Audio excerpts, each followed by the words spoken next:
Hey, it's Mazzy and welcome back to the channel. I told you I'd get back to you with my take on some speaker auditioning I've been doing in my house now. For the past several months, I've been auditioning some speakers. I've had these Bauer & Wilkins 7.2s 2 speakers for about 7 years now, and I quite like them now. They're a British-made speaker. Of course, they're made in China, unless you get to the big 8.0 whatever they are, the big gigantic monitor speakers that you see at Abbey Road and other studios. Those are still made in England.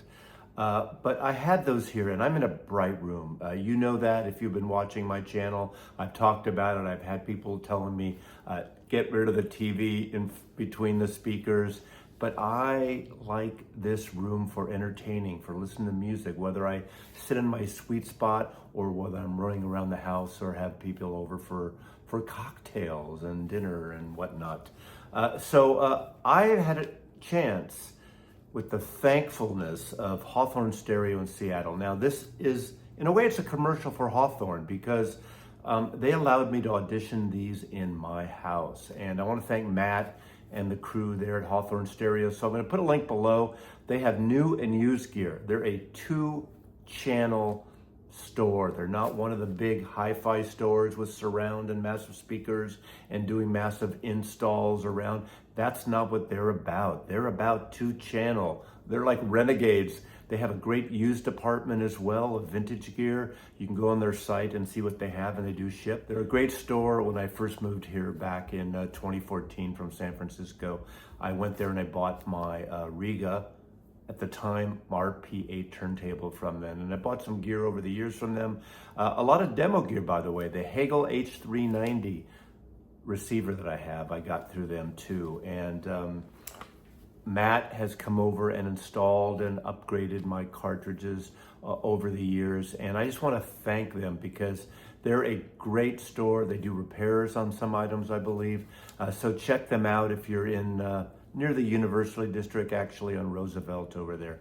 So Hawthorne Stereo, I am a fan. And wherever you are in the States, check out Hawthorne Stereo at the link below. There's my plug for them because they've helped me. Now, the gear I've got from them, I bought. It's not free gear, so it's not a pay for play situation, but I adore them so much. And hopefully I'll do some videos in their shop at some point too.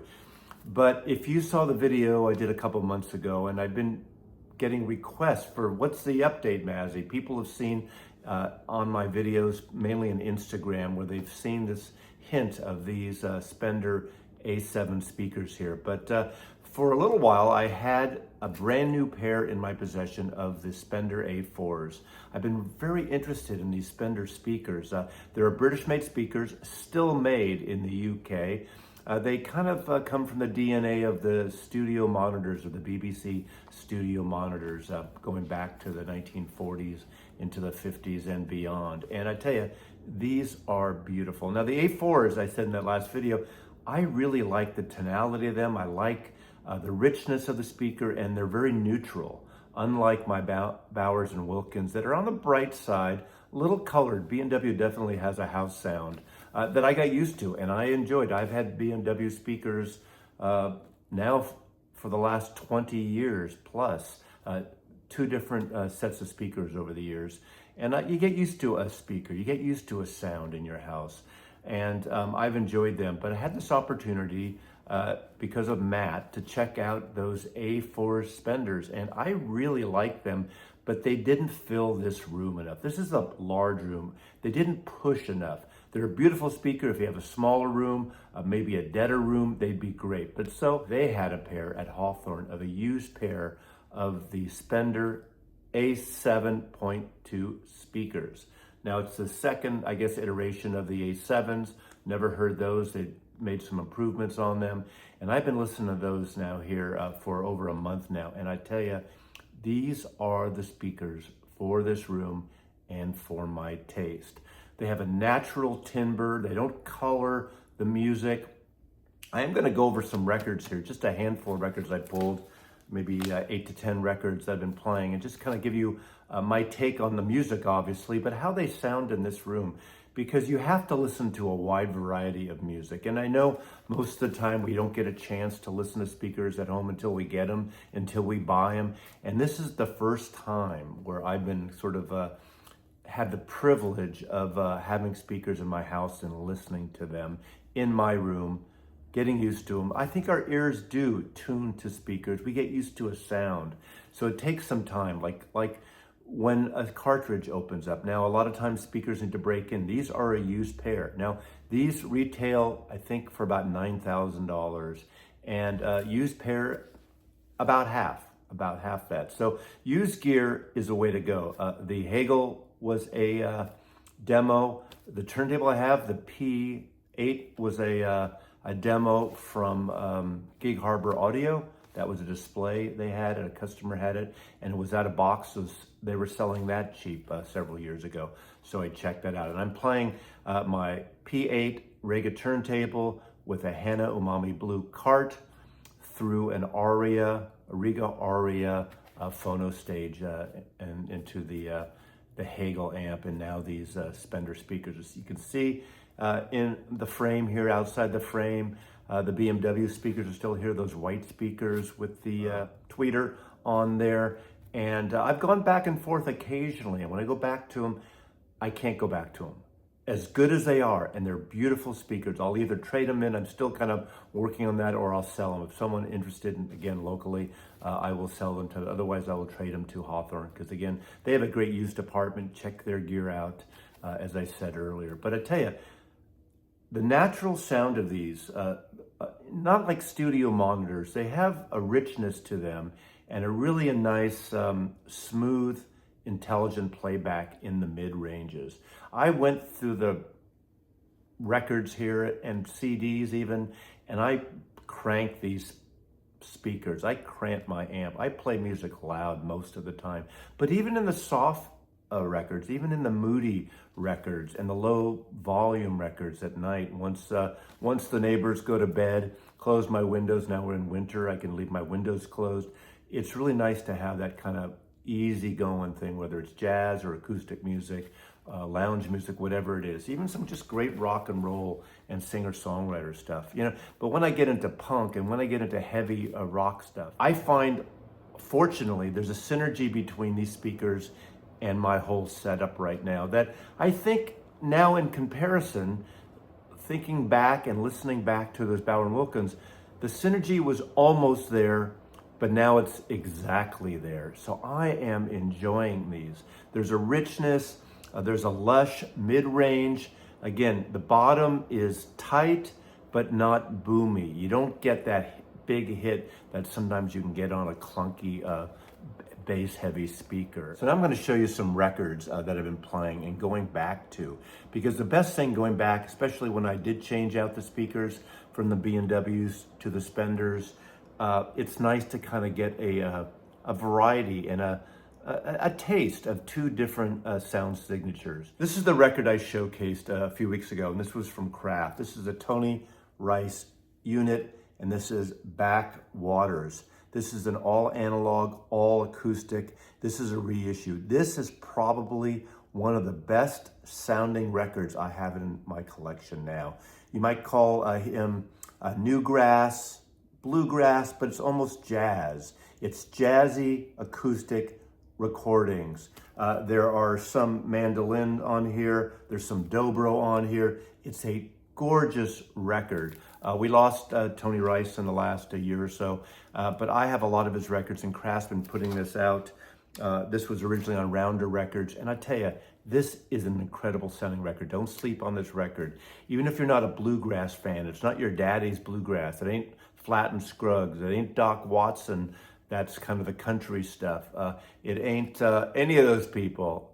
This is a beautiful, it's more jazzy jazz grass. That is Tony Rice Backwaters. Also on Kraft, I tell you, I've been fans, as you know, of the Bluesville series that in cooperation, I believe, with Analog Productions. But these are perfect records. Most of them are cut by Matt Luthans, beautiful tipped on covers. This is Blues and Ballads, Lonnie Johnson. Now this is a 1960, this is a stereo. This is wide stereo. I know some people don't like the wide stereo, that left-right thing, but what you have on here, you have Lonnie Johnson and Elmer Snowden. Lonnie Johnson's on electric guitar and vocals on one track, on one channel. On the other, you have Elmer Snowden on guitar, and you have Wendell Marshall on bass. And you got a richness to this record that really comes through beautifully on these speakers. Acoustic music and electric music like this, the way it was recorded, 2 tracks, this is gorgeous music on these speakers. Natural, no extra flourishes, no sound signatures, no brightness like I might have, I used to have on some tracks on the Bauer and Wilkins speakers.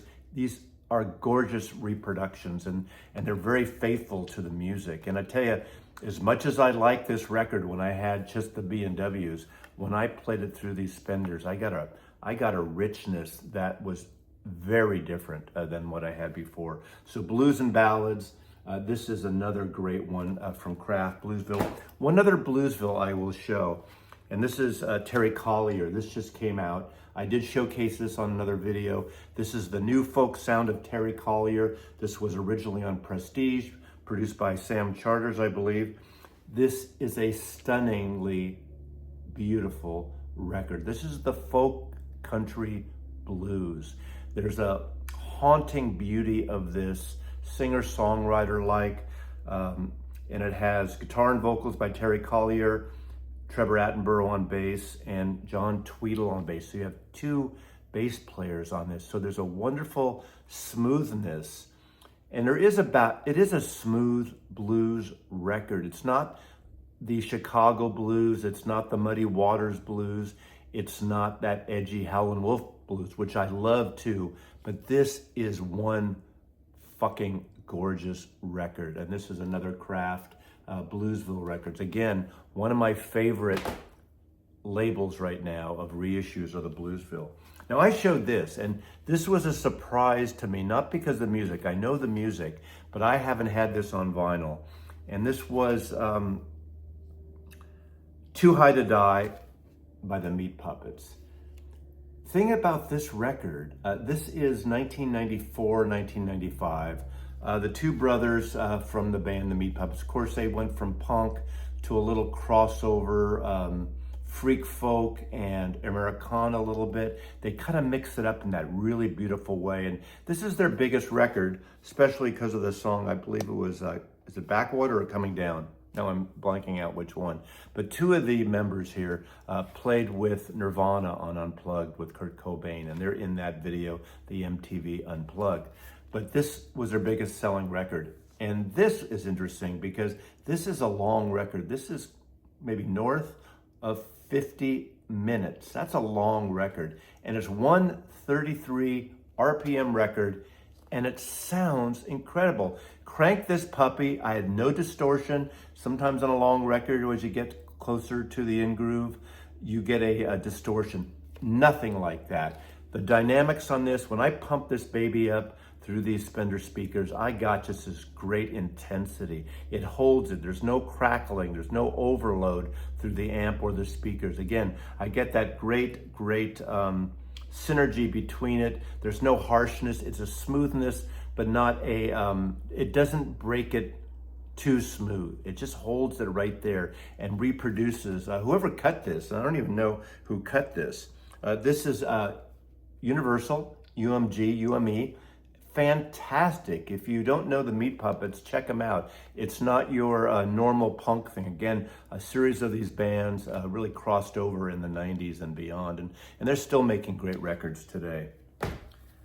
This is a record I know I showed too. I picked this up at a recent Seattle record fair, and this is Fred Wesley and the Horny Horns featuring Maceo Parker. This is a promo edition, originally on, I believe this was on Atlantic Records. He is the trombonist with Parliament Funkadelic, co-produced by George Clinton. This is one mother of a funky horn-based great soul record. Incredible. Bass is tight on this. There's a richness to it. Then the horns come through. Sometimes horns can be bright on certain speakers. You don't get the edginess. They're not rolled off though. They hold their highs, but they hold it well. They're not edgy or tamed off too much. So you get the nice variation between the highs and lows on these speakers. And this is a great album to represent that too. Now this is one, I've had the original, and I believe again I showed this too. This is Joan Armatrading's album, self-titled album. This is the Intervention cut. I've had the original forever since it came out. Was it 72, 73, whenever that was. We used to play that in the record store all the time, and I friggin' love this record.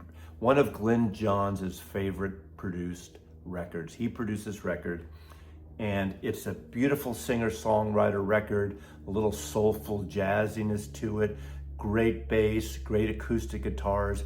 This is one of the best sounding records in my collection. And this Intervention, I think you can still get it about 40 bucks on the site there, is far superior than the original. This is one of those cases where a reissue can sound better. Probably in 1972, 73, there was a compromise in terms of the way it was cut. Nothing like this, ever. This is wonderful. I highly recommend it. I'm not always just saying buy the audiophile version of a record unless it's substantially better. This is one. And again, the richness, how it sounds through these speakers is just sublime on this. Another record I know I've showed, and it's one of my favorite records, and you don't think of this as an audiophile record, and I have the original Epic. I don't have a UK version, and because Donovan Records, he got screwed in the UK with Pi and the issues, and a lot of those records didn't come out at the time in the same configuration in the UK like they did in America. He was much bigger in America in the 1960s, kind of the very inventor in a way, and the first person to really kind of break out with folk psychedelia music, and especially Sunshine Superman, obviously, that era, but Hurdy-Gurdy Man, Donovan, this song, the song itself is an incredible sound. This is an Impex version. Get this record. This Impex cut is far superior. Analog tapes, apparently they got from Sony, which isn't easy. This is one great sounding record. There's a lot of kind of folk in it. There's lightness in some of the songs, a beauty. I'm a massive fan of Donovan. I like his folk music. I like his kind of childlike productions in some cases, but also I like those Mickey Most recordings that he did in the 1960s that kind of crossed that psychedelic pop perfection. Donovan, not a substitute, not a lightness of Bob Dylan. He was doing something that Bob Dylan wasn't. In the beginning, yes, he had that folk thing with colors and his great cover of Buffy St. Marie's Universal Soldier, but this is a great record, and the Impex version is a wonderful release. I showed this very recently, so I'll be quick. 3 record by Ike Quebec. This is a Blue Note Tone Poet, 3 records. This is from the singles, the 45s they put for jukebox singles from 1959 to 1963 or so. Smooth, beautiful, sexy. And I said in that video, this is great music for dancing. This is great music for drinking. This is great music for fucking. This is one hell of a record. And if you're not into jazz, you want some chill music for a late night session or a Sunday morning session, this triple record, Ike Quebec, the complete Blue Note 45 sessions, is a really beautiful release, beautiful record. And lastly, something that I didn't expect to love so much. I just reviewed the Neil Young box, the next box with one of my all-time favorite Neil Young records, Sleeps with Angels. I had the German pressing of that. The new one is better, but the German version is no slouch, the original. But these new cuts by Chris Bellman are, again, wonderful cuts. He's historically been doing all the Neil Young archive reissues. There's the Unplugged, which is great. I felt it was a little brighter, but I've been playing it more with these speakers, and it actually isn't as bright as I thought. But compared to the other 3 records in that box, it might be slightly bright, but not overly bright. Then there is Harvest Moon. Now I have other copies of that. I think it's pretty much equivalent. But this is the one that surprised me. And this is the only one in that set that's all analog. This is Mirrorball. This is a collaboration in 1995 between Neil Young, the godfather of grunge, with Pearl Jam, the grandchildren, or the creators of grunge, one of them, one of the whole Pacific Northwest Seattle thing. They're bigger than the football team and baseball team up here in Seattle. Pearl Jam still rocks it, and they're huge here. Now, I've never been the massive fan of grunge, at least in this category of the gnarling voice thing. Of course, I like Nirvana. I got into more of the punk stuff like Mudhoney and Green River and that stuff, and of course the Riot Girls down south with Slater-Kinney and that stuff. And I appreciate and I respect Pearl Jam. And I got the CD when this came out. I have the CD of this. And I played it in the car when it came out, and I kind of liked it. Out of the 4 records in this last Neil Young box set, this is the only analog record in the set. And this is killer. I cranked this. I played this 2 times in a row, and I finally got this record. I finally appreciate this record. To me, I like the band. I like that wash of guitars. And even though it's a loud wash of guitars, layered guitars, probably mostly live, I assume, it sounds amazing. This cut, this Chris Bellman all analog cut with these Spendor A7.2 speakers that I have from Hawthorne Stereo in Seattle. I feel like a pitch man here, but you know, when you have someone help you and kind to you and allow you to do things, whether it's for the channel or personally or just good business, I need to thank them. And I will say that every day of the week. In these times, in this world right now, when you have a good support system of in business, having run my own business, I get what that's about. So this is an incredible, these are 2 record sets, all these in the Neil Young box. So I think that about covers it. Sometimes